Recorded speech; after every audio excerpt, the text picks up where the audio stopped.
ಅಯೋಧ್ಯೆಯ ರಾಮ ಮಂದಿರದ ಸುಂದರ ದೃಶ್ಯ ಸೆರೆಯಾಗಿದೆ. ಹೂವಿನ ಅಲಂಕಾರದಿಂದ ಕಂಗೊಳಿಸ್ತಾ ಇರುವಂತಹ ಮಂದಿರ.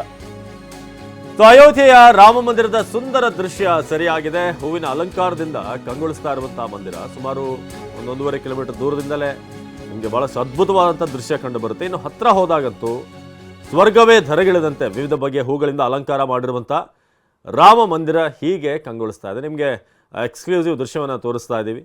ವಿವಿಧ ಬಗೆಯ ಹೂಗಳನ್ನು ಬಳಸಿ ಮಾಡಿರುವಂಥ ಅಲಂಕಾರ ನೀವಲ್ಲಿ ನೋಡ್ಬೋದು. ದ್ವಾರದಲ್ಲಿ ಇರುವಂಥ ಆನೆಯ ಚಿತ್ರ ಇರ್ಬೋದು, ಅದಕ್ಕೆ ಹೂವಿನಿಂದಲೇ ಕಂಪ್ಲೀಟ್ ಆಗಿ ಕವರ್ ಮಾಡಲಾಗಿದೆ. ಇನ್ನು ದೇಶ ವಿದೇಶಗಳಿಂದ ತರಿಸಿರುವಂಥ ವಿಶೇಷವಾದಂಥ ಹೂಗಳು, ಸೊ ಇವುಗಳನ್ನು ಇಲ್ಲಿ ಬಳಸಿ ಅಲಂಕಾರ ಮಾಡಲಾಗಿದೆ. ಇನ್ನು ಅಲ್ಲಿರುವಂಥ ಅಕ್ಷರಗಳು, ಅಲ್ಲಿ ಒಂದಷ್ಟು ಪದಗಳೇನಿದೆ ಎಲ್ಲವನ್ನೂ ಕೂಡ ಹೂವಿನ ಮೂಲಕ ಅಲಂಕಾರ ಮಾಡಿರುವಂಥದ್ದು. ಸೊ ರಾಮಲಲ್ಲ ಪ್ರಾಣ ಪ್ರತಿಷ್ಠಾಪನೆಗೆ ಈಗ ಕೌಂಟ್ ಡೌನ್ ಶುರುವಾಗಿದೆ. ಎಲ್ಲರೂ ಕೂಡ ಕಾಯ್ತಿದ್ದಂಥ ದಿನ, ಆ ಕ್ಷಣ ಹತ್ತಿರ ಬರ್ತಾ ಇದೆ.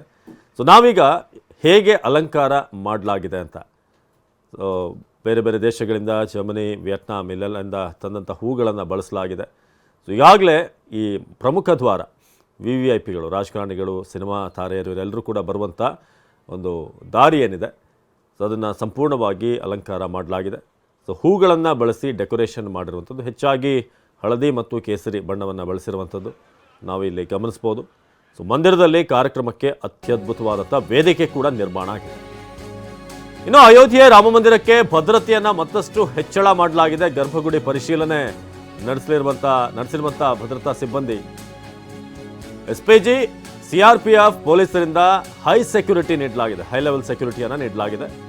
ಭಯೋತ್ಪಾದನೆ ನಿಗ್ರಹ ಪಡೆಯಿಂದಲೂ ಕೂಡ ಹದ್ದಿನ ಕಣ್ಣಿಡಲಾಗಿದೆ. ಪ್ರತಿಯೊಬ್ಬರ ಚಲನವಲನ ಜೊತೆಗೆ ಯಾವುದೇ ಡ್ರೋನ್ ಹಾರಾಟಕ್ಕೂ ಕೂಡ ಅವಕಾಶ ಇಲ್ಲ, ಅಂದರೆ ಅಫಿಷಿಯಲ್ ಅಲ್ಲದೆ ಇರುವಂಥದ್ದು.